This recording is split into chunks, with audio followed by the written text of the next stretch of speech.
श्रावस्ती जिले में private nursing home पर इलाज के दौरान गर्भ में पल रहे एक नवजात शिशु की मौत का मामला सामने आया। श्रावस्ती जिले में अवैध नर्सिंग पर बैठे अनट्रेन्ड डॉक्टरों पर आखिर कब होगी कार्यवाही, यहां पर ये बड़ा सवाल पैदा हो रहा है। क्या है पूरी खबर, देखने के लिए बने रहिए हमारे साथ। श्रावस्ती से खबर। श्रावस्ती जिले में फिर एक प्राइवेट नर्सिंग होम पर इलाज के दौरान गर्भ में पल रहे नवजात शिशु की मौत का मामला सामने आया। इससे पूर्व में भी भिनगा में संचालित प्राइवेट नर्सिंग होम पर अनट्रेन्ड डॉक्टर द्वारा गर्भ में पल रहे नवजात शिशु को टुकड़ों में काटकर निकाला गया था, लेकिन स्वास्थ्य विभाग के तमाम प्रयासों के बाद भी महिला को नहीं बचाया जा सका। ऐसा एक मामला अब श्रावस्ती जिले के गिलौला कस्बे से सामने आया, जहां संतोष पॉलीक्लिनिक पर इलाज कराने आई प्रसव पीड़ित महिला के पेट में पल रहे 9 महीने के नवजात शिशु को डॉक्टरों ने जान ले ली। उसके बाद पैसों के लिए 3 दिनों तक इलाज करते रहे। जिले में 3 दिन प्रतिदिन बढ़ती अवैध अस्पतालों की संख्या और वहां पर मौजूद अनट्रेन्ड डॉक्टरों के इलाज से मौतों की संख्या में लगातार इजाफा देखने को मिल रहा है। श्रावस्ती में झोलाछाप डॉक्टरों ने प्रसव पीड़िता का ऐसा इलाज किया कि मां के पेट में बच्चे की मौत हो गई और पीड़िता महिला की 3 दिन तक इलाज करते रहे और परिवार वालों से पैसा ठूंसते रहे, लेकिन किसी को मां के पेट में नवजात शिशु के मरने की भनक तक नहीं लगने दी। जब मां के पेट में इन्फेक्शन होना शुरू हुआ तो परिजन उसे सरकारी अस्पताल ले गए, जहां पता चला कि उसका बच्चा जो उसके पेट में पल रहा है उसकी मौत 2 दिन पहले ही हो चुकी है और मां के पेट में इन्फेक्शन फैल रहा है, जिससे उसकी भी जान जा सकती है। मामला श्रावस्ती जिले के गिलौला कस्बे में मौजूद संतोष पॉलीक्लिनिक से जुड़ा हुआ है, जिसमें करीब 3 महीने पहले एसडीएम इकोना ने अवैध कार्य में लिप्त डिलीवरी और डीएनसी कराने के मामले में सील कर दिया था, लेकिन सांठ-गांठ कर उसे कुछ समय बाद खोल दिया गया, जहां से इस तरह चौंकाने वाली खबरें सामने आई। बहराइच जिले के प्यागपुर थाना क्षेत्र के सेवड़ा गांव के रहने वाले पीड़ित धर्मेंद्र यादव अपनी पीड़ा को बताते हुए संतोष पॉलीक्लिनिक पर गंभीर आरोप लगाया।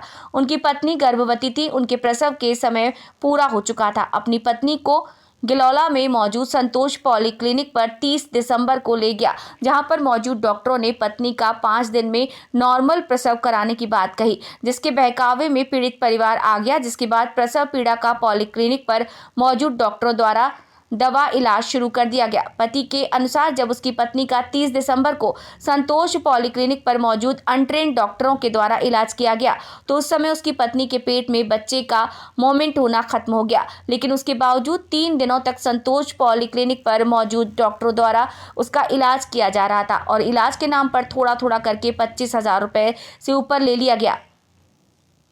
जब 2 तारीख को उसकी पत्नी की हालत बिल्कुल खराब हो गई तो फिर संतोष पॉलीक्लिनिक पर अपनी पत्नी को लेकर पहुंचा।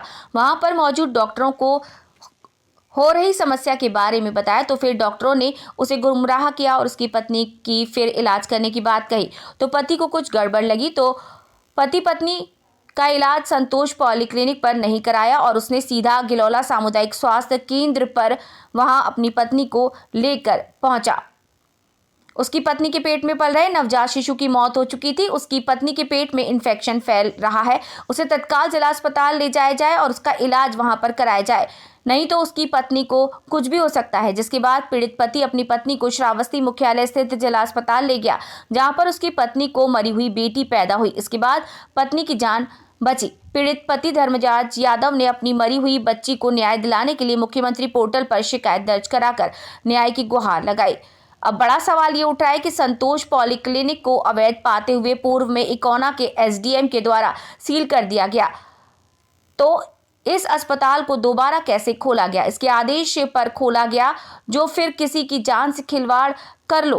किसके आदेश पर हुआ ये सब? हालांकि इस पूरे मामले पर मुख्य चिकित्सा अधिकारी डॉक्टर AK सिंह ने जांच कराकर कार्यवाही करने की बात कही है, लेकिन सवाल ये है कि ये जांच कब तक पूरी होगी और इस तरह के जिले में मौजूद सैकड़ों अस्पतालों पर जो प्रतिदिन किसी न किसी मरीज की जान के साथ खिलवाड़ करते रहते हैं, ऐसे अवैध अस्पतालों पर कब कार्यवाही होगी? और अवैध अस्पतालों पर कार्यवाही ना करने के आरोप में पूर्व में सीएमओ निलंबित भी हो चुके हैं, लेकिन नए सीएमओ भी अवैध अस्पतालों पर कार्यवाही करने से कतराते नजर आ रहे हैं। सर, गिलौला में एक हफ्ते पहले एक बच्ची की पेट में मौत हो जाती है, नवजात शिशु की, और महिला की भी हालत गंभीर होती है, जबकि वो पॉलीक्लिनिक है और उसको पहले भी सीज किया जा चुका है। तो आखिर पॉलीक्लिनिक में के केसेस कैसे हो रहे हैं और इस तरीके की जो वारदात हुई है, जो व्यक्ति की मौत हुई है, नवजात शिशु की, उस पर आपके द्वारा क्या कार्रवाई की जाएगी? इसकी जांच कराई जा रही है और दोषी के विरुद्ध कार्रवाई की जाएगी। तो सर, जो मतलब हॉस्पिटल बंद किया गया था, सीज किया गया था, उसको फिर रीओपन क्यों किया गया? क्या कारण था उसका? मेरे संज्ञान में तो नहीं है, लेकिन ओपन इसीलिए हुआ होगा कि उसने अपना पेपर प्रस्तुत किया होगा। ऐसे पॉलीक्लिनिक तमाम चल रहे हैं जहां पर डीएनसी और डिलीवरी के केसेस आ रहे हैं, जबकि वो खाली ओपीडी कर सकते हैं। तो इसके उन पर आप क्या कार्रवाई करेंगे? उनको बंद किया जाएगा, ओपीडी ही सिर्फ करेंगे वो, और डीएनसी या सीजर नहीं कराएंगे। उसकी मौत का जिम्मेदार कौन होगा? जिम्मेदार तो जिसने किया है वही है, उसके खिलाफ लिखित में कार्रवाई की जाएगी। आगे जो भी मतलब न्याय दिलाने की भरपूर कोशिश की जाएगी। सर, मेरा नाम धर्मेंद्र यादव है। मैं ग्राम सभा सेवढ़ा से रहता हूँ। मेरी पत्नी को डिलीवरी वाला केस था, मामला था, और वहाँ से लेकर हम गिलौला लेकर आए संतोष पाली क्लिनिक में, और उन्होंने पूरा जिम्मेदारी लिया कि हम आपका डिलीवरी नॉर्मल करवा देंगे। इसके बाद दवाई पानी किया। 30 तारीख को लेकर आए थे हम और देखा भाला। उसके बाद में एक दिन लेकर आए, दवाई किए, कोई बात नहीं। दूसरे दिन फिर लेकर आए, परेशानी प्रतिदिन बढ़ती गई और 2 दिन 3 दिन लेकर आए हम। उसके बाद में पता लगा कि बच्चा खत्म हो गया। लेकर आए तभी उन्होंने नहीं बताया कि बच्चा आपका खत्म हो गया है। प्रतिदिन वो यही बताते थे कि हम आपका नॉर्मल डिलीवरी करा देंगे, उसकी जिम्मेदारी पूरी हमारी है। उसके बाद में जब हमको कोई वो नहीं मिला, राहत नहीं मिला, उसके बाद हम जिला अस्पताल में दिखाएं, यहाँ गिलौला दिखाएं अस्पताल में, तो पता चला कि बच्चा खत्म हो गया है। उसके बाद में रेफर कर दिया गया भिनगा जिला अस्पताल में। तो वहाँ मरी हुई बच्ची पैदा हुई। हमारी पत्नी को भी ज़्यादा कष्ट हुआ, परेशान वो भी हुई। उसके बाद